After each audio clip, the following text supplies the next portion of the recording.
जय हिंद दोस्तों, दक्ष competition classes में आपका स्वागत है। दोस्तों, आज हम बात करने वाले हैं संविधान के महत्वपूर्ण टॉपिक संविधान के भाग की। इस टॉपिक में हम संविधान के 22 भागों की चर्चा करेंगे, जो कि परीक्षा की दृष्टि से बहुत ही महत्वपूर्ण टॉपिक है। इस टॉपिक से बहुत ही महत्वपूर्ण प्रश्न बनते हैं और परीक्षाओं में पूछे जाते हैं। तो अगर आपको हमारी यह पोस्ट अच्छी लगे तो इसे अपने दोस्तों के साथ शेयर करना ना भूलिएगा। सबसे पहले हम बात करेंगे संविधान के भाग किसे कहते हैं। तो दोस्तों, सरल शब्दों में अगर मैं कहूँ तो संविधान पूरी एक किताब है, जैसे हमारी कोई विषय की किताब होती है और उसमें अलग अलग टॉपिक होते हैं, उसी तरह से संविधान की किताब में 22 टॉपिक दिए गए हैं, जिन्हें हम संविधान के भाग कहते हैं। तो आइए शुरू करते हैं दोस्तों भारतीय संविधान के भागों को।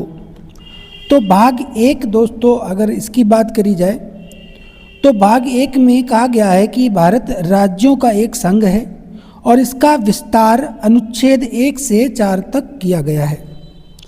भाग 2 की बात करते हैं तो इसमें भारतीय नागरिकों के लिए एकल नागरिकता का प्रावधान किया गया है, जो ब्रिटेन से ली गई थी, और ये अनुच्छेद 5 से 11 तक इसका वर्णन किया गया है।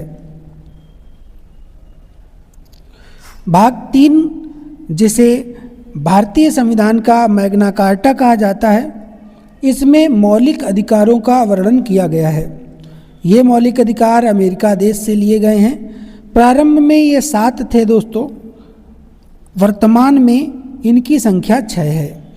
इनका उल्लेख संविधान के अनुच्छेद 12 से 35 तक किया गया है। भाग 4 की बात करी जाए तो भाग 4 में नीति निर्देशक तत्वों का प्रावधान है। इनका मुख्य कार्य होता है राज्य कल्याणकारी राज्य की स्थापना करना, और नीति निर्देशक तत्व भाग 4 में रखे गए हैं और ये आयरलैंड देश से लिए गए हैं, और इनका वर्णन दोस्तों अनुच्छेद 36 से 51 तक किया गया है। बहुत पूछा जाता है कि नीति निर्देशक तत्व कहाँ से लिए गए हैं। भाग 4 का में दोस्तों मूल कर्तव्य का वर्णन किया गया है। भाग 4 का में रखे गए मूल कर्तव्य सोवियत संघ रूस से लिए गए हैं। भाग 4 में मौलिक कर्तव्यों का वर्णन अनुच्छेद 51 का तक किया गया है। भाग 5 में संघ संबंधित प्रावधानों का वर्णन है और इसका वर्णन अनुच्छेद 52 से 151 तक किया गया है। भाग 6 राज्य सरकार से संबंधित है और राज्य सरकार से संबंधित अनुच्छेद 152 से 237 तक हैं। भाग 7 में पहली अनुसूची के भाग ख के राज्यों का वर्णन करता है और भाग 7 में पहली अनुसूची के भाग ख के राज्यों से संबंधित अनुच्छेद 238 में इसका वर्णन किया गया है। भाग 8 में संघ राज्य क्षेत्रों का वर्णन किया गया है। संघ राज्य क्षेत्रों से संबंधित अनुच्छेद 239 से अनुच्छेद 242 तक भाग 8 में इसका वर्णन है। दोस्तों, भाग 9 की बात की जाए तो इसमें पंचायती राज व्यवस्था का वर्णन किया गया है, और पंचायती राज व्यवस्था से संबंधित अनुच्छेद जो हैं वो अनुच्छेद 243 ए से ओ तक इनका वर्णन करता है। भाग 9 का की बात करें तो नगर पालिका का प्रावधान है। नगर पालिका के प्रावधान से संबंधित अनुच्छेद 243 पी से जेड जी तक इनका वर्णन किया गया है। भाग 10 में अनुसूचित जाति और अनुसूचित जनजाति क्षेत्रों के प्रशासन का वर्णन करता है। अनुसूचित जाति और जनजाति क्षेत्र से संबंधित अनुच्छेद 244 से 244 का तक इनका वर्णन किया गया है।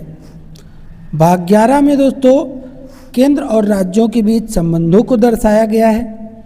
केंद्र और राज्यों के बीच संबंधों से संबंधित अनुच्छेद 245 से 263 तक इनका वर्णन करता है। भाग 12 में वित्तीय, संपत्ति, संविदा और वाद विवाद से संबंधित वर्णन करता है। भाग 12 में वित्त, संपत्ति और संविदाएं से संबंधित अनुच्छेद 264 से 300 का तक इसका वर्णन है। दोस्तों, हमारे मूल अधिकार में संपत्ति के अधिकार को हटा करके भाग 12 में रखा गया है और इससे संबंधित अनुच्छेद 300 का है। भाग 13 की बात की जाए तो भारत के अंदर व्यापार, वाणिज्य और समागम व्यवस्था की बात करता है। भाग 13 के अंदर भारत में व्यापार वाणिज्य से संबंधित अनुच्छेद 301 से 307 तक इसका वर्णन मिलता है। भाग 14 में संघ और राज्यों के अधीन सेवाओं का वर्णन किया गया है। संघ और राज्यों के अधीन सेवाएं अनुच्छेद 308 से 323 तक वर्णित की गई हैं। भाग 14 का में अधिकरण से संबंधित प्रावधान है और ये अनुच्छेद 323 ए बी में इसका वर्णन किया गया है। भाग 15 में भारतीय निर्वाचन व्यवस्था की गई है। निर्वाचन प्रणाली का अनुच्छेद जो होता है वो अनुच्छेद 324 से 329 तक निर्वाचन से संबंधित प्रावधान करता है।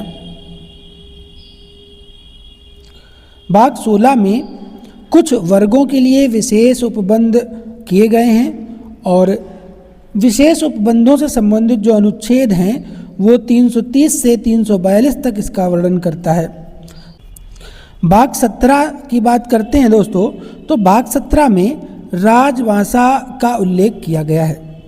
भाग 17 में राजभाषा का उल्लेख के आधार पर भारत की राजभाषा हिंदी बताई गई है और राजभाषा हिंदी का उल्लेख अनुच्छेद 343 का में किया गया है, जबकि भाग 17 में वर्णित 22 भाषाओं का उल्लेख अनुच्छेद 343 से अनुच्छेद 351 तक किया गया है।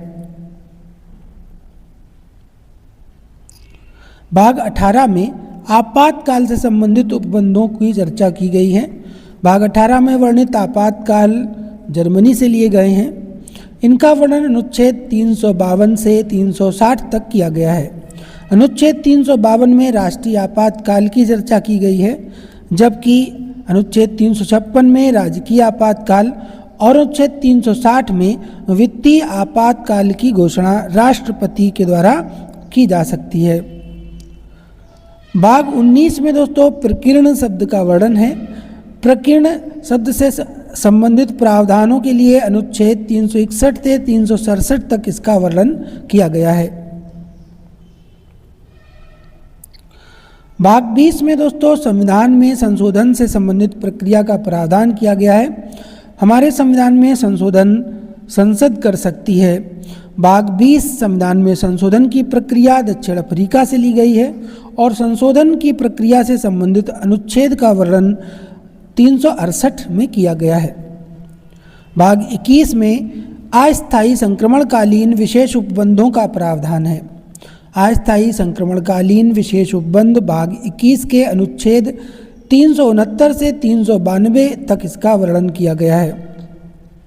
भाग 22 में दोस्तों भारत में संक्षिप्त नामों का वर्णन, हिंदी में प्राधिकृत पाठ और निरसन से संबंधित उल्लेख किए गए हैं।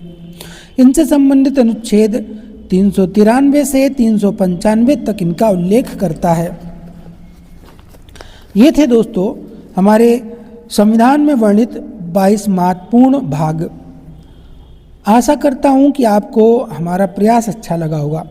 फिर मिलते हैं संविधान के अगले टॉपिक के साथ। जय हिंद, जय भारत।